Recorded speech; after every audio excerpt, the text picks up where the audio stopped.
সিলেটের জেলা প্রশাসক ও জেলা ম্যাজিস্ট্রেট মোহাম্মদ সারোয়ার আলমকে প্রত্যাহার করা হয়েছে। ২১ জুন জনপ্রশাসন মন্ত্রণালয়ের সিনিয়র সহকারী সচিব জেতি প্রো সই করা এক আদেশে তাকে প্রত্যাহার করা হয়। তাকে জনপ্রশাসন মন্ত্রণালয়ের উপসচিব হিসেবে সংযুক্ত করা হয়েছে। জনপ্রশাসন মন্ত্রণালয়ের এক প্রজ্ঞাপনে এ তথ্য জানানো হয়। এ বিষয়ে নিশ্চিত করে সারোয়ার আলম বলেন, তিনি প্রত্যাহারের আদেশ পেয়েছেন, তবে এ বিষয়ে কোনো মন্তব্য করেননি।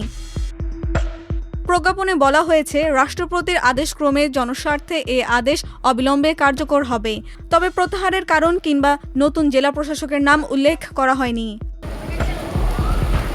প্রশাসনিক ও রাজনৈতিক সূত্রগুলো বলছে, সম্প্রতি হযরত শাহজালাল ও হযরত শাহপরাণ এর মাজারের দান ব্যবস্থা নিয়ে জেলা প্রশাসনের উদ্যোগ ঘিরে ব্যাপক আলোচনা সমালোচনা তৈরি হয়। গত ১২ জুন মাজার পরিদর্শনের সময় আয় ব্যয়ের স্বচ্ছতা নিশ্চিতের ঘোষণা দেন সারোয়ার আলম। পরে নতুন দানবাক্স স্থাপন এবং ঐতিহাসিক দানের ডেক সিলগালা করার ঘটনার পক্ষে বিপক্ষে প্রতিক্রিয়া দেখা দেয়। গত বছরের ১৮ আগস্ট সিলেটের জেলা প্রশাসক হিসেবে দায়িত্ব পান সারোয়ার আলম।